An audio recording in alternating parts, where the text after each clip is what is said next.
Welcome back. We are here and we are with you. Woohoo! Right And we're still drinking our Avesa water. Absolutely, because it's too cool. cool. Is healing. One of the things to remember, it's so easy to move into some form of pessimism or fear when we look at some of these trends going on in the world. Yeah. And the purpose of a negative trend is to inspire recognition of the positive. Well, I have to giggle, Sri. Okay, how many of you guys remember the movie National Lampoon Christmas Vacation, right? Chevy Chase, I have to admit, every Christmas I pull it out. Absolute classic.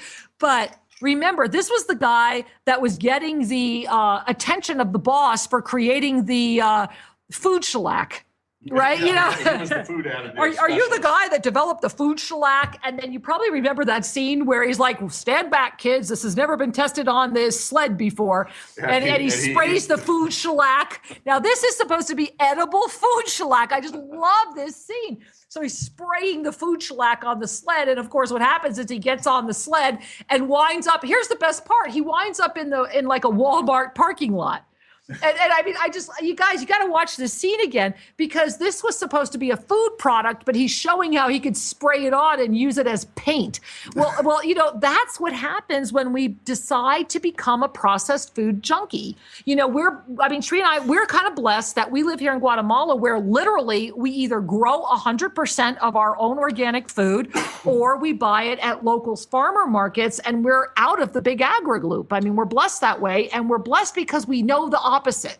Even when we left the United States, organic was no longer organic, and it's gotten worse. Well, one of the things that's very clear is we have to be aware.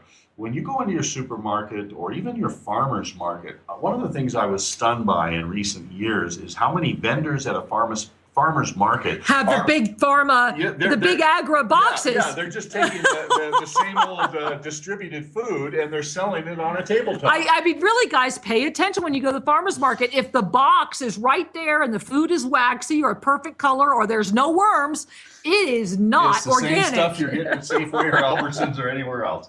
And, one of the things to remember is certainly we're passionate about vegetarianism and especially a modified vegan diet, because we have found it supports the highest vibration you can attain while having this beautiful body. And, our choice is we would rather be awake than have a piece of food that we're eating for our ego versus eating for our vitality. And when we really sit down and make that choice, I know when I shifted, I was kind of leaning into the healthier orientation back. And then he met me. Yeah, back in the 90s, I was doing what was so popular: have more chicken and fish, and not as much red meat, more green leafy veggies. Yeah, you were feeling pretty slick about that. I was going, okay, I'm smart. Well, you are smart. Making the leap to full vegetarian lifestyle was scary, but easy. And that's the key. Both of those things were there. It actually is very easy, and there's some tricks to it. You mean you're not doomed to the side salad? No, and you're not doomed to bland foods. There's much fun. Oh, it's so recipes funny. And things you can do. I remember years ago when I was in the traditional business world, and I was working with a company out of Dallas, Texas. Every company meeting, when I had to be in Dallas, because I was the lone vegetarian in the room, I always got nasty broccoli that was dead and covered in oil. Well, yeah, they would go to the surf and turf restaurant, and what do you get? A baked potato and a salad. Yeah, if I could get the baked potato. Well, without the bacon bits. Well, because you got to have those. But listen, what's happened in the last 20 years, even the American Medical Association has published in their journals that a vegetarian diet is far superior. Previous studies, many studies have shown that vegetarian diets are associated with decreased risk of diabetes, obesity, heart disease, hypertension, and a variety of other health concerns. Well, and you look at the epidemic among our young children today, you look at the diabetes, there's even magazines that are now about living a diabetic lifestyle, because rather than teach about eliminating the problem, they want to sustain the problem, because quite frankly, a sick population is a profitable population. Absolutely. It not only feeds big pharma, big agri, it also... easier to control. It dumbs people down. And one of the things that no one really talks about is it's a whole lot cheaper to be a vegetarian. You look at the price. Well, now I got to say, meat in the grocery store. Okay, but you know what, Sri? I'm going to be his little nemesis here. There's a lot of people who say, yeah, but organic is too expensive and I can't afford to do this. Well, guys, let me give you a quick trick. Buy an ozonator. Buy a small little ozonator. Yep. And honestly, Sri, first of all, let's talk about the organic myth, because guys, certified organic is just as much a lie as is all natural. Well, it's just a lie anymore because of what the USDA has done with organic definitions and labeling. So you got to remember that everything in the government is subject to the influence of lobbying. And that's one of the sad things in the so-called democratic society, is that the food lobbies, the pharmaceutical lobbies, et cetera, have influenced the interpretation, the laws, the regs. So here's what's up. If there's not just organic, what happens is there's levels of organic. How many of you knew that? And you can see the word organic on your food, but you need to read it carefully, because if it says made with organic ingredients, that means up to 30% can be non-organic. Literally, they could have gasoline. Well, 30%. they can have irradiated foods. They can have GMOs in there, and that's what's really empowering. You've got to know the food producer, and if you go online, look up these organizational charts. We've got one in front of us right now that's just alarming. And basically, if you look at it, it's the organic industry structure, and it's the acquisitions by the top 30 food processors in North America. And this was compiled in June 2009 by Phil Howard, assistant professor of Michigan State University. Look this up. Organic is not organic, and you've got to grow it yourself. Support your co-ops, support your local farmers markets.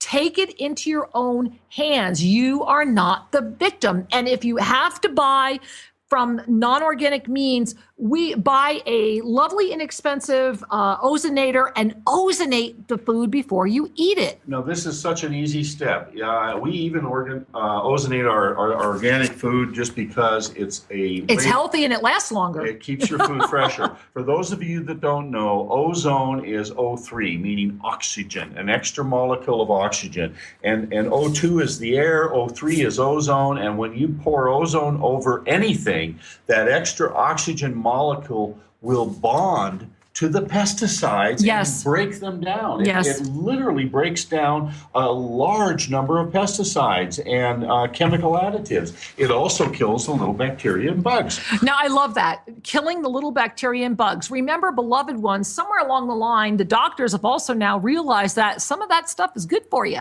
Some of that stuff is good for you. A healthy probiotic balance in your digestive tract is critical. However, there's also the E. coli, the salmonella, the other things that come when a person who touches meat unpacks your veggies. Well, not too long ago in the United States, what was it? Some ridiculous some millions of pounds of meat got out into the system because they butchered known sick animals. Yep. Guys, the consciousness is just not there. And so when it comes down to it, as we come to an end of a very fast-paced show, would you rather be sick or would you rather be healthy? Because when you allow yourself the gift of being healthy, of looking at what you're eating, of paying attention, I can assure you it doesn't take as much time to cook. A lot of people say, I don't have the time, I need the convenience.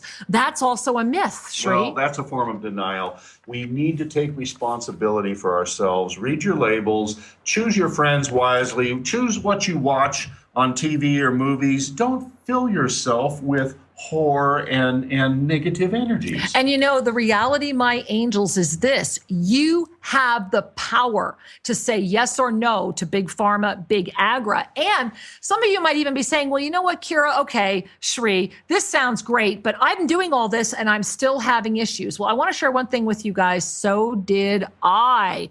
And next week, a huge show. We're going to take this food conversation one step deeper, and we're going to talk about what it's like to come through on the other end of debilitating conditions or beliefs by doctors that you have these conditions, even when you think you're already eating properly. And our, I guess our lab rat is me.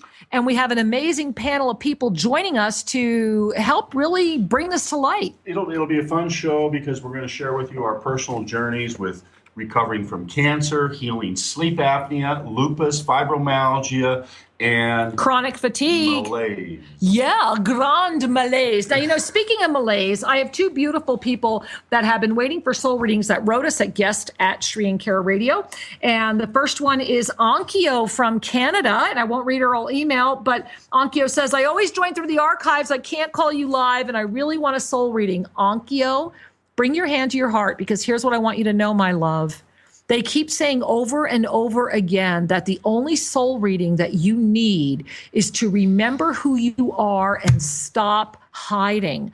There's this energy in you that comes out and goes in and comes out and goes in. They say, come out, stay out, and live the gift. And I love that that happened today on this nutrition show, because really, Onkyo, it's about nourishing yourself with that love.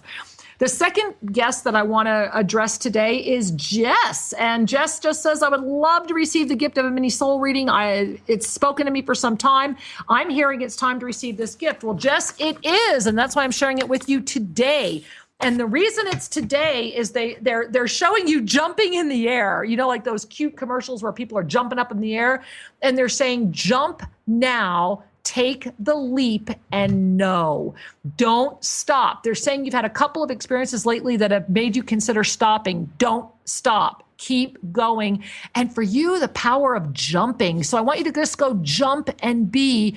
And they're saying if you can get into a pool, do it. And so it is. The pool of the universal light of knowledge, Jess. That's what I see. So often we take what is seemingly the easy way out, which is to do processed foods. Well, it's quick foods, quick snacks, but it's doing the same old, same old. Our ego is a creature of habit. And to the extent that we let habit rule our lives, we limit our evolution. How are you going to wake yourself up? Sometimes it's through study, sometimes it's through pain. And let me tell you this, it can be through joy. So here's the choice, my loves, as we say goodbye to you today. Are you eating for your ego, which is the activistic way, or are you eating for your soul as a passionate action?